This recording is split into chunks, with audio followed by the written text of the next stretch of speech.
Hello guys, welcome back to our YouTube channel Engineer Mind. तो आज के lecture में हम लोग डिटेल्स में डिस्कस करेंगे। टॉपिक है हमारा सिक्योरिटी डिपॉजिट। तो ये टेंडर चैप्टर के अंदर में ही आता है सिक्योरिटी डिपॉजिट।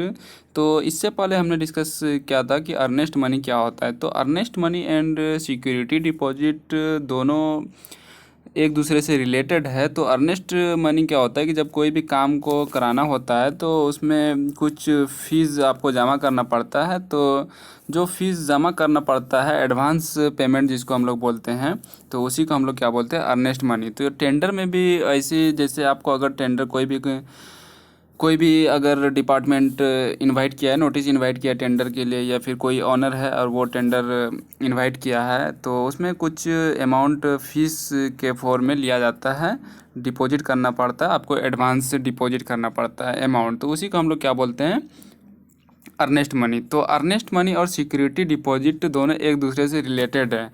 तो सिक्योरिटी डिपॉजिट क्या है कि जब अर्नेस्ट मनी जमा कराया जाता है किसी भी कॉन्ट्रैक्टर के द्वारा, अगर कहीं पर नोटिस इनवाइट किया गया टेंडर के लिए, तो अगर 8 कॉन्ट्रैक्टर अप्लाई किया है, टेंडर अप्लाई कर दिया कि हमको वर्क को एग्जीक्यूट करना है और ये वर्क का कॉन्ट्रैक्ट हम लेंगे। तो टेंडर जो 8 कॉन्ट्रैक्टर अप्लाई किया, मान के चलिए 8 कॉन्ट्रैक्टर अप्लाई किया उस टेंडर को, जो नोटिस इनवाइट किया गया टेंडर के लिए। तो उसमें 3 कॉन्ट्रैक्टर का क्या किया जाता है कि उसको शॉर्ट लिस्टेड किया जाता है। जो लोएस्ट अमाउंट जिसका टेंडर आता है, लोएस्ट सबसे कम जिसका एस्टिमेट रहता है टेंडर का, वो उसको शॉर्ट लिस्टेड किया जाता है। लेकिन अर्नेस्ट मनी क्या होता है, सबसे लिया जाता है, फीस जो होता है वो सबसे लिया जाता है। और जिन लोगों को शॉर्ट लिस्ट किया जाता है तो उसका अर्नेस्ट मनी रख लिया जाता है, उन तीनों का रखा जाता है। इसके बाद बाकी जो 8 में से 3 का जो शॉर्ट लिस्टिंग हुआ, तो 5 का जो है वो 15 दिन के अंदर में रिटर्न कर दिया जाता है। और जिन 3 लोगों का रखा गया तो उसको फिर नेक्स्ट 15 डेज में उसको भी उन तीनों में से किसी एक का फिर देखा जाता है, तीनों से पूछा जाता है कि आप काम कराएंगे। अगर तीनों में से तीनों बोलते हैं कि हाँ, तीनों कॉन्ट्रैक्टर बोलते हैं कि हाँ हाँ, I am ready to work, मैं इस काम को करने के लिए रेडी हूँ, हम एग्जीक्यूट करेंगे ये पूरा वर्क प्रोसेस को। तो फिर उसमें से देखा जाता है कि जिसका लोएस्ट, तीनों में से फिर लोएस्ट टेंडर को देखा जाता है। तो तीनों में से जो सबसे लोएस्ट रहता है तो उसको शॉर्ट लिस्ट कर दिया जाता है और उसका एक्सेप्ट कर दिया जाता है। बाकी 2 को 15 डेज के अंदर में ही उसका सिक्योरिटी डिपॉजिट नहीं, अर्नेस्ट मनी जो है वो रिटर्न कर दिया जाता है। अब बाकी जो जिसका टेंडर एक्सेप्ट कर दिया गया और जिसको काम करने के लिए दिया जाएगा, एग्जीक्यूशन ऑफ वर्क के लिए जिसका टेंडर एक्सेप्ट कर दिया गया, तो उसका जो अर्नेस्ट मनी है तो उसको रिटर्न नहीं किया जाता है, उसको सिक्योरिटी डिपॉजिट कर दिया जाता है कि आप जो है काम कराइए, और अगर आप किसी भी तरह की वर्क में कोई भी डिमेरिट आती है तो आपका जो ये अर्नेस्ट मनी है सिक्योरिटी डिपॉजिट के फॉर्म में जमा रखा जाएगा। तो ये होता है सिक्योरिटी डिपॉजिट। तो सिक्योरिटी डिपॉजिट क्या होता है वो एग्जैक्ट हम लोग जानते हैं।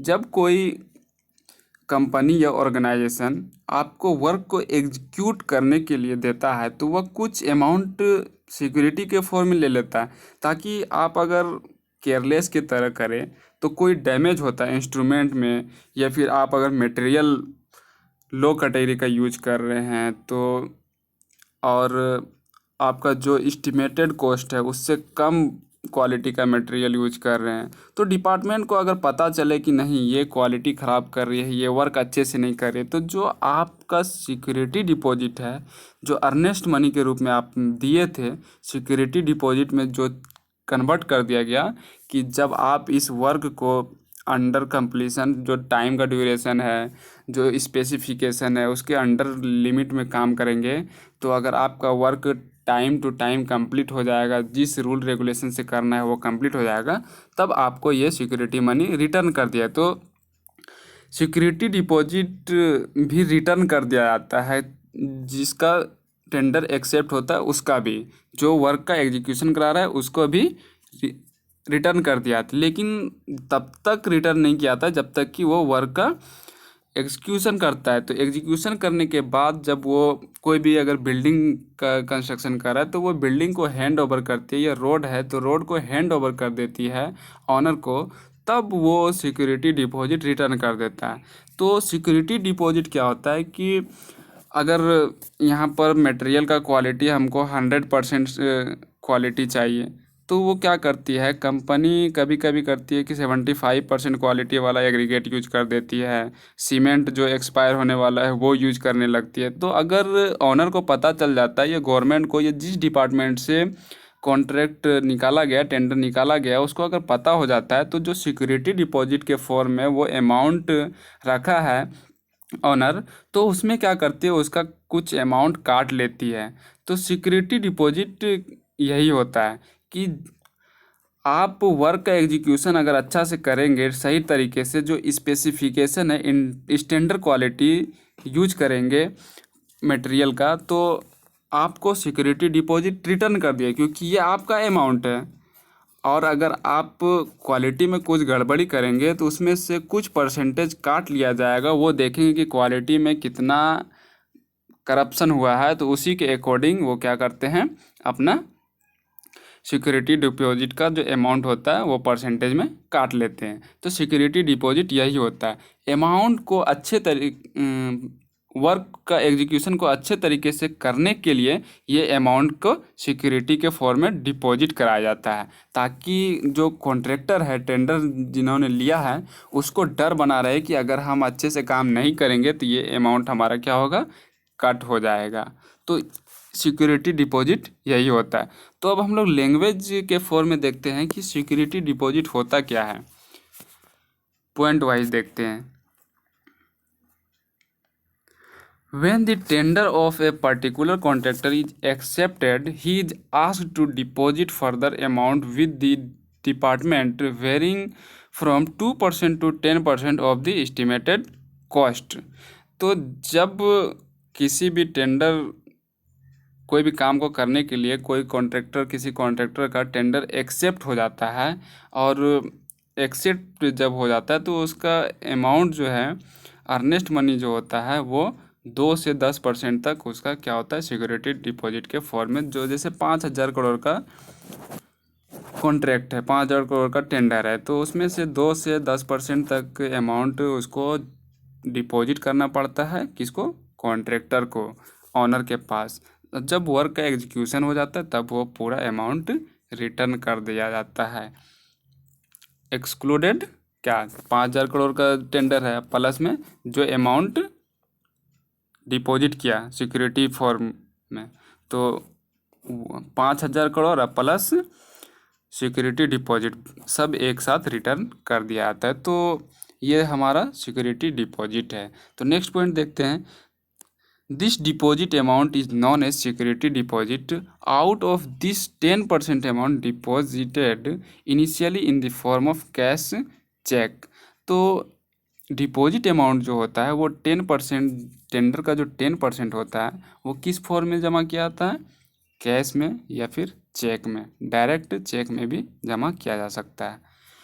तो नेक्स्ट पॉइंट है, the security deposit serves as a security against the material और machinery supplied by the department.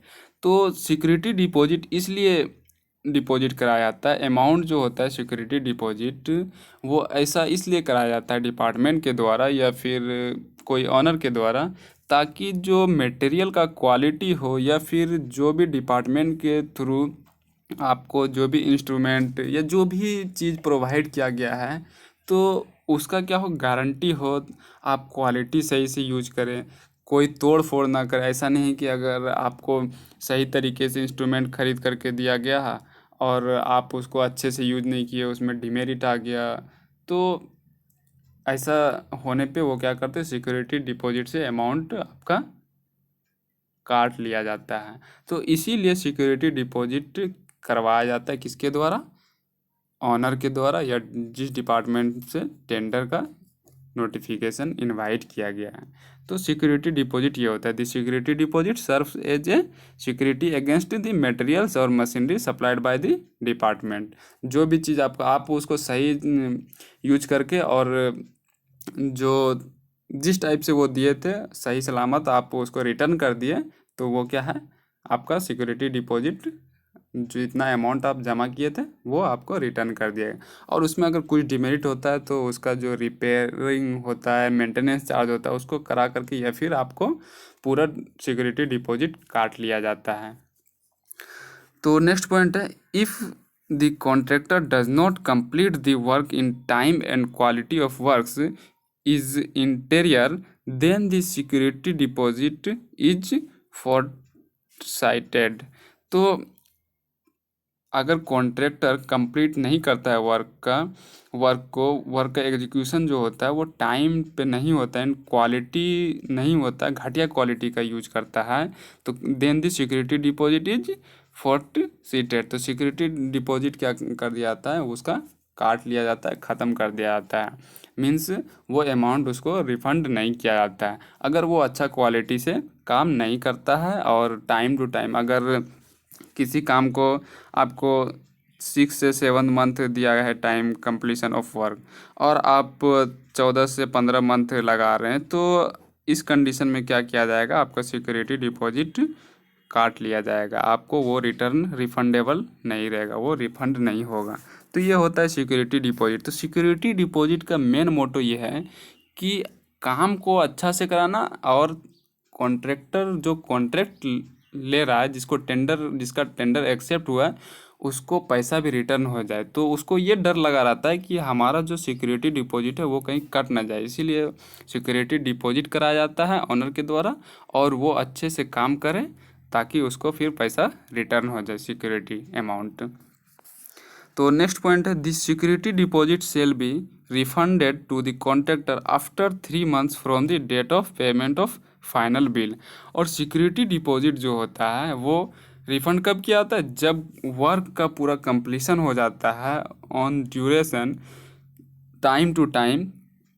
Work का जो ड्यूरेशन है 6 से 7 मंथ है, मान के चलिए 7 मंथ है, तो 7 मंथ वर्क का कंप्लीशन ऑफ वर्क का ड्यूरेशन है, तो उसी के अंडर में अगर वो 5 मंथ में ही कंप्लीट कर दिया, तो 5 मंथ के बाद देखा जाए कि क्वालिटी में कोई डिफेक्ट तो नहीं आ रहा है जो कंस्ट्रक्शन का वर्क हुआ है, तो इसके बाद 3 मंथ के बाद अगर 4 मंथ में ही कंप्लीट कर दिया गया या 7 मंथ में ही किया, तो 7 मंथ को एक्सक्लूड करके 3 मंथ के बाद फिर, मतलब काम कंप्लीट होने के, कंस्ट्रक्शन वर्क पूरा फिनिश्ड हो जाने के बाद 3 महीने के बाद सिक्योरिटी अमाउंट पेमेंट किया जाता है, किसके द्वारा, ऑनर के द्वारा, किसको, कॉन्ट्रैक्टर को। तो उम्मीद है आपको समझ में आ गया होगा कि सिक्योरिटी डिपॉजिट क्या होता है। तो सिक्योरिटी डिपॉजिट आप अगर समझ गए होंगे तो आपको अर्नेस्ट मनी भी समझने में बहुत आसानी होगा। तो अर्नेस्ट मनी का लेक्चर अभी तक आपने नहीं देखा है तो लिंक आइकॉन पे दिया है, आप जा कर के आसानी से देख सकते हो। तो उम्मीद है आपको पूरा वीडियो लेक्चर समझ में आ गया होगा। तो आज के लेक्चर में इतना, फिर नेक्स्ट लेक्चर में न्यू टॉपिक के साथ मिलते, तब तक के लिए बाय।